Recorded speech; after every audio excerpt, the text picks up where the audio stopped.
Like your opinion. What was the talk radio environment like in your district in the run up to your primary? Toxic. Toxic for you personally, right? Mhm. The talkers had any of the big national talkers come out in favor of your opponent?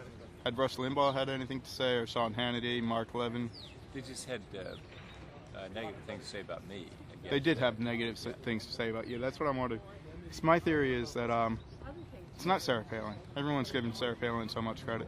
These guys go over the top when the national talkers get behind them and start, really savaging the the person they consider to be less conservative in the race.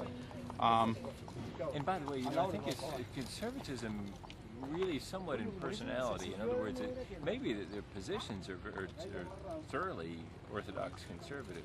It's just in personality and temperament, they're more inclined to seek solutions than they are to blame scapegoats. And so if you don't pass that litmus test of being able to blame some scapegoats, Right.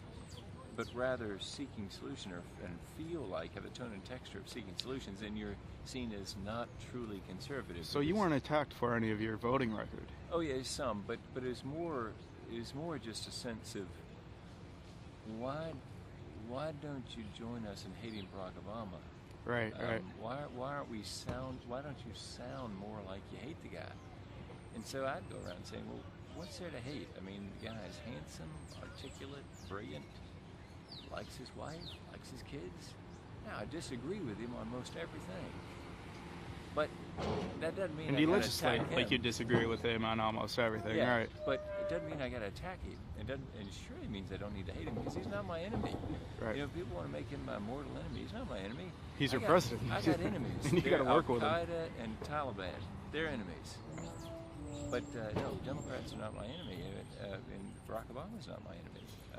But that's not what's right now. What people want to do is they want to divide into Shia versus Sunni kind of camps, and let's have a big old beheading fest. Right. Um, Of pretty much everybody. Only it's Sunnis beheading Sunnis. If you're talking about talk radio beheading Republicans, it really does seem like the Republican Party has got a tiger by the tail, and people like you, people like Mike Castle, people like Murkowski, every now and then one of those stray claws just clips one of you guys. yeah, it is a tiger by the tail. So what's the answer? What's the solution?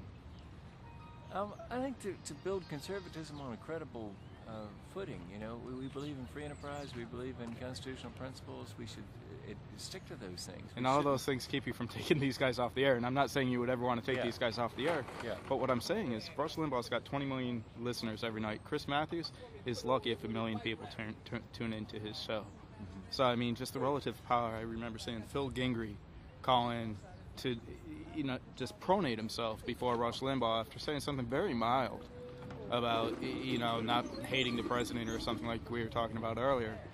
So, yeah, that has been my bugaboo lately. What I've been working on in large part is what to do about conservative talk radio, because it's really taking the Republican Party places I think a lot of reasonable Republicans don't want to go.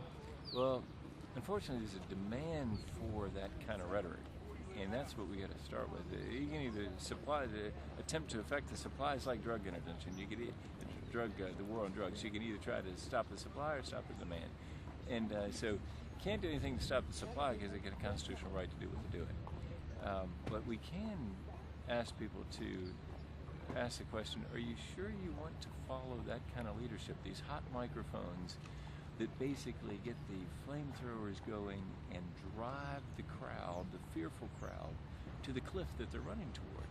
Or do you want somebody to say, listen, put down the flamethrowers? But nobody can do that. You tried that. Yeah, And it's a problem. Well, my view is this. There have been so many great Americans, America's best, that have died on literal hills in Afghanistan and Iraq. There'd be a few politicians willing to die on this proverbial hill politically to say to the flamethrowers and the hot microphones, put down those torches, get rid of those pitchforks. We're all Americans. We're looking for solutions. We don't need to behead one another. What we need to do is address the really hard things, which are, what do you do with Medicare, Medicaid, and Social Security? That's 60% of the budget right now. It's rising to 90% in 2050. That's hard stuff. It's a rare thing that I thank a conservative Republican, but thanks for speaking out on this.